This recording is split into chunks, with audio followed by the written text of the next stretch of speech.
This call is now being recorded.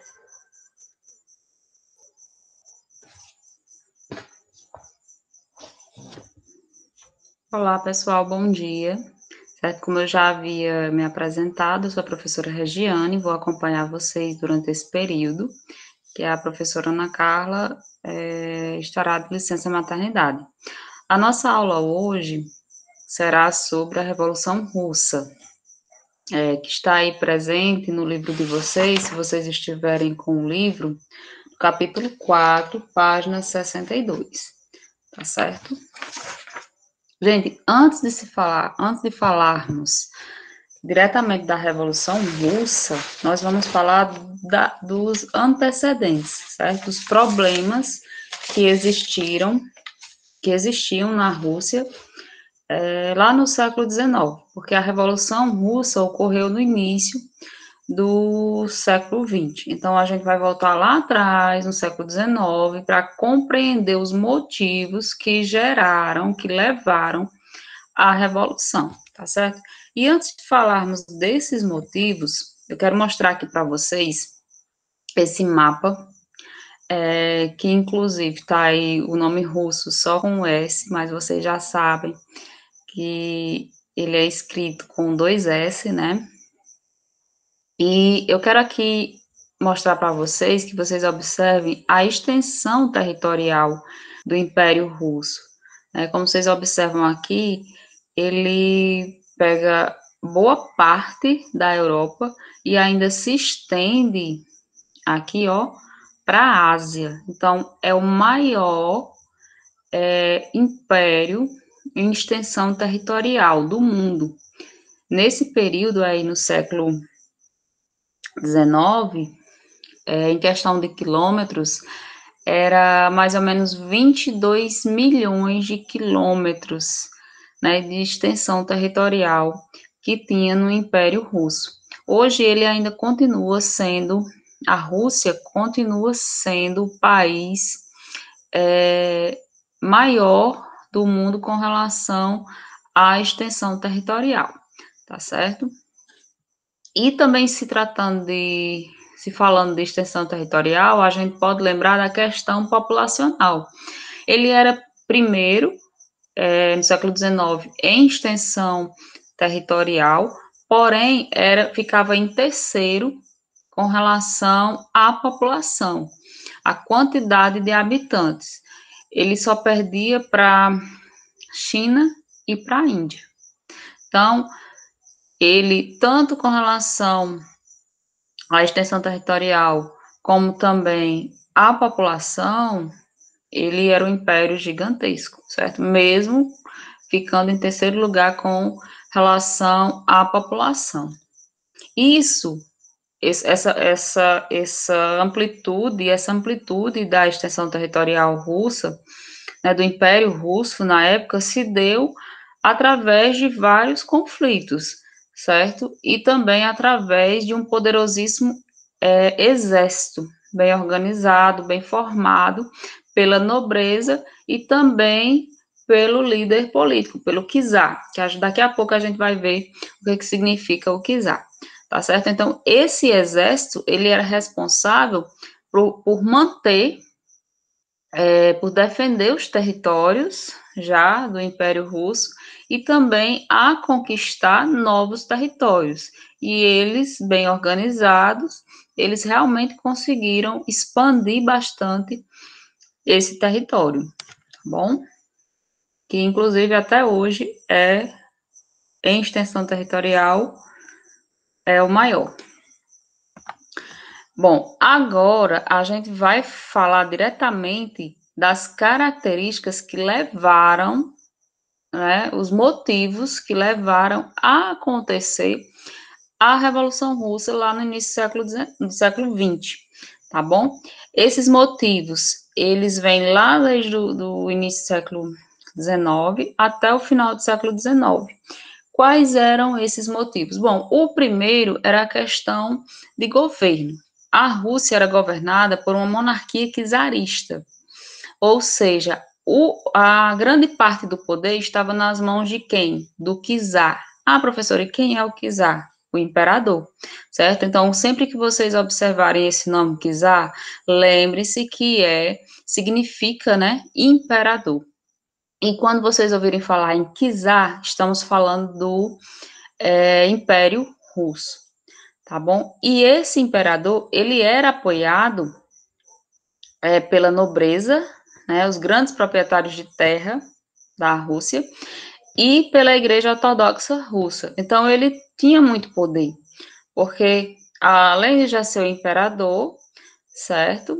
Vamos dizer assim, o manda-chuva do império, ele ainda tinha um apoio dos ricos proprietários de terra, ou seja, da nobreza, e da igreja, que tinha muita influência diante da sociedade.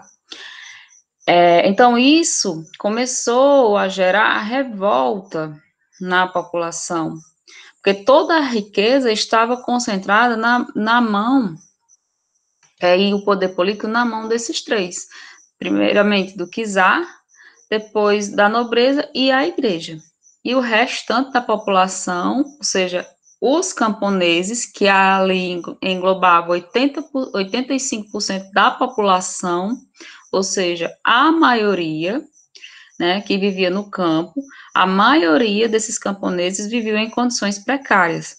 Muitos deles não tinham condições nem de se alimentar direito, porque eles viviam, até meados do século XIX, eles viviam naquele chamado regime de servidão, resquícios lá do feudalismo, em que, como eles não tinham terra, a maioria não tinha terra, então tinham que trabalhar nas terras dos nobres para poder sobreviver. E ali eles tinham que pagar impostos, ou seja, viviam em uma situação altamente precária. Muitos deles não conseguiam nem se alimentar direito, tá certo? Então, tudo isso, todas essas características foram revoltando a população. Outra coisa também que foi gerando revolta, sim, pessoal, lembrando, já que 85% da população vivia no campo, então a base da economia, por um longo período na Rússia, a base econômica vinha da agricultura, era a agricultura, certo? Era a produção agrícola. Só que aí, lá na segunda metade do século XIX, iniciou-se um rápido processo de modernização da economia russa, ou seja, ela foi deixando de sobreviver apenas da agricultura e passou a começar a sobreviver da indústria. Então, essa modernização da economia russa foi justamente o período em que foi introduzido na Rússia as primeiras indústrias, que eram indústrias siderúrgicas e petrolíferas. Não foram apenas essas, mas as que se sobressaíram, as mais importantes indústrias foram essas, as siderúrgicas e as petrolíferas. E essas empresas, essas indústrias, elas foram implantadas na Rússia através de capital estrangeiro, principalmente da França e da Inglaterra, ou seja, não foi o Império Russo, o governo russo, que custeou essa implantação, e sim eles passaram a depender de outros países economicamente, e isso foi gerando mais revolta na população, sem contar nas condições de trabalho, que a gente vai ver daqui a pouquinho, que os trabalhadores eram submetidos na indústria, certo? Nas cidades. No campo, a gente já sabe que, mesmo depois que a servidão acabou, lá no ano de 1861, deixa eu só conferir aqui para vocês a data, porque data, às vezes a gente se atrapalha. Então, só para confirmar aqui, foi 1861, mesmo acabando a servidão aí, nesse ano, mas como os camponeses eles não tinham terras, a maioria não tinha terras, eram poucos camponeses que tinham terras, e mesmo aqueles que tinham terras, muitas delas não eram suficientes para a sua sobrevivência, sua subsistência, então eles continuaram à mercê, né, do imperador e também dos camponeses, certo? Tô vendo agora, pessoal, que A câmera parece que desligou, mas acho que é a questão da internet. Mas vamos continuar, né? Bom, então aí, com essas características, com essa situação da Rússia, então algumas contradições no Império foram se aflorando mais, foram se destacando, né? O desenvolvimento da economia russa também não foi capaz, como vocês observaram, né? A implantação da indústria na Rússia não foi capaz de eliminar as profundas desigualdades sociais do Império, que já existia desde a servidão, né, lá no campo.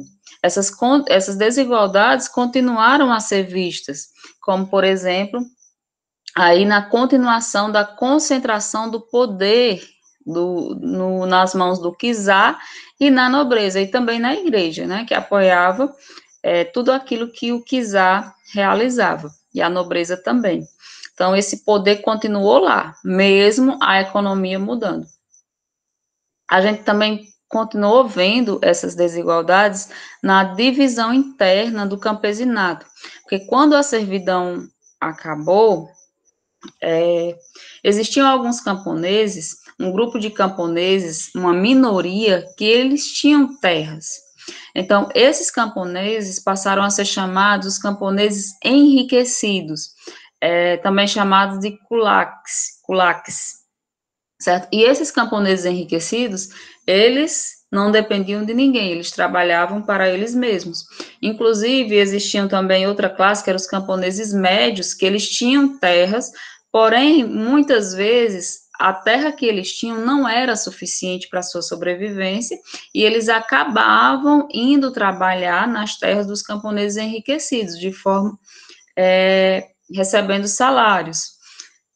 E tinham também os camponeses, a classe dos camponeses pobres, que esses sim, tinham um pequeníssimo lote de terra, muito pequeno mesmo, que não dava para a sua sobrevivência. Então, eles eram obrigados a continuar dependendo dos camponeses enriquecidos e da nobreza. Então, para vocês observarem que essa desigualdade foi só aumentando. E essa desigualdade também foi vista não só no campo, mas sim também na cidade, com a chegada da indústria, porque os trabalhadores das cidades, na indústria, eles passaram a trabalhar nas fábricas, principalmente na cidade de Moscou e na cidade de São Petersburgo, em condições precárias, sem ter um salário adequado, trabalhando de 12 a 16 horas por dia, ou seja, uma jornada muito alta para um trabalhador. Eles não tinham praticamente tempo de descansar, de se dedicar à sua família, porque quando chegavam em casa já eram muito cansados. O salário que recebia não dava para eles adquirir uma moradia de qualidade, certo? Eles não tinham direito a férias, a momentos de descanso nas fábricas. Então, assim, eram condições altamente precárias. Então, para vocês observarem que a economia foi mudando, foi deixando ali de ser apenas agrícola, foi passando a ser também uma economia industrial, porém, as desigualdades, ao invés de diminuir, melhorar as condições da população, tanto no campo quanto na cidade, foi só aumentando essa desigualdade, certo? E isso gerou o quê? Mais descontentamento. Foi aí que surgiram as correntes políticas.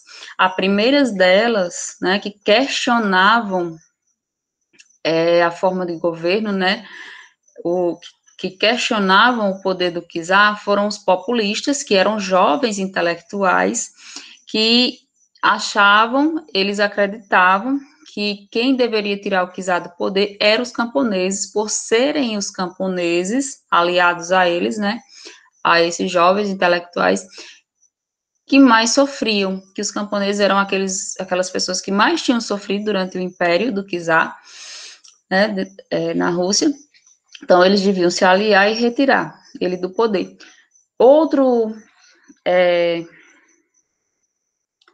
corrente política que surgiu foi o Partido Operário Social Democrata Russo, o POSDR, né? Só que esse Partido Operário tinha divergências, né? Tinham ideias divergentes. principalmente entre dois líderes, grandes líderes políticos, que era o Lenin e o Júlio, deixa eu olhar aqui o nome dele, Martov. Só conferir aqui.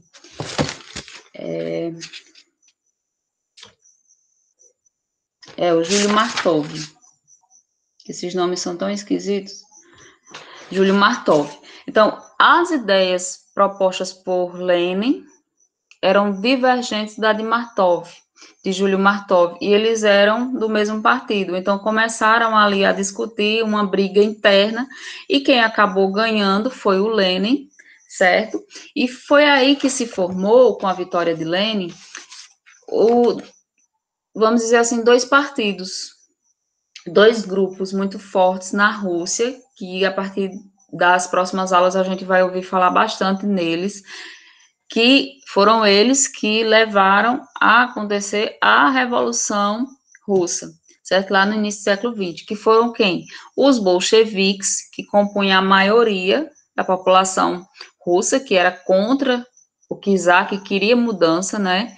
E esses bolcheviques, eles eram liderados pelo Lenin, certo? E defendiam a ideia de derrubar o czar e derrubar também a burguesia que estava se estruturando na Rússia devido à implantação das indústrias, através de uma aliança, certo?